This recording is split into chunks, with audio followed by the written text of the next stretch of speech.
ক্যাবিনেটের সিদ্ধান্ত যদি যৌথ সিদ্ধান্ত হয়, মুখ্যমন্ত্রী সর্বাগ্রে দায়ী। মুখ্যমন্ত্রী এই দায় এড়াতে পারেন না।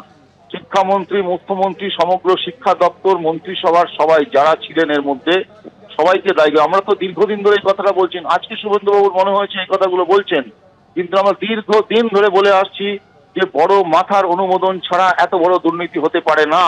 এই সামাজিক আনরেস্ট তৈরি করলেন আজকে, তার জন্য দায়ী মুখ্যমন্ত্রী। যারা চাকরি কিনেছেন তারাও যতটা অপরাধী, এবং যারা চাকরি বিক্রি করেছেন তারা আরো ঘোর অপরাধী। অপরাধীদের চূড়ান্ত শাস্তি দিতে হবে, আইনের দরজায় দাঁড়িয়ে তাদের শাস্তি দিতে হবে, আইনের পরিধির মধ্যে তাদের শাস্তি দিতে হবে। শুধু তর্জা করলে লাভ হবে না। এখন শুভেন্দুবাবুদেরকে বলবো, সিবিআইটা তো কেন্দ্রীয় সরকার দেখে, সিবিআই ইডি যেন আর ঘোরাফেরা না করে, তারা যেন মাথাদের ধরে, নির্বাচনের পরে যেন তারাও কাজ করে, এটা দেখতে হবে। তাহলে ধরবে কে? ডাকাত কখনো চোর ধরে না, সেটা অত্যন্ত পক্ষে এনশিওর করুন। আর মুখ্যমন্ত্রীকে এই আনরেস্টের জন্য, সামাজিক এই অবস্থানের জন্য পুরোপুরি দায় নিতে হবে। দুর্নীতিতে নিমজ্জিত একটা সরকার, যা আদালত রায় দিয়েছে আমরা স্বাগত জানাচ্ছি। কলকাতা হাইকোর্টের ডিভিশন বেঞ্চ একটা সবচেয়ে ভালো রায় দিয়েছে, কি সুপার নিউমেরিক পোস্ট, আপনাদের বাংলা করলে বুঝায় বাড়তি পোস্ট ক্রিয়েশন যারা করেছে তাদেরকে সিবিআই কাস্টডিতে নিতে বলেছে। বাড়তি পোস্ট চোরেদেরকে রেগুলারাইজ করার জন্য কে করেছে? মমতা ব্যানার্জি করেছে। কবে করেছে? 5ই মে 2022 ক্যাবিনেট মিটিং এ করেছে।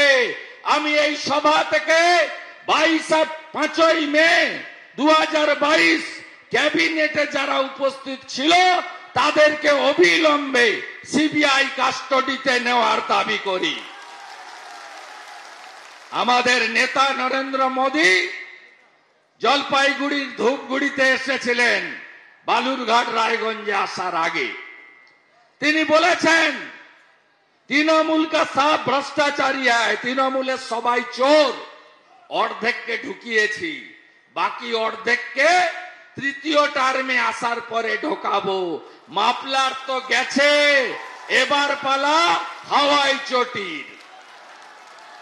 তাই এই নির্বাচনে আপনাদের জোট বেঁধে ভোট দিতে হবে।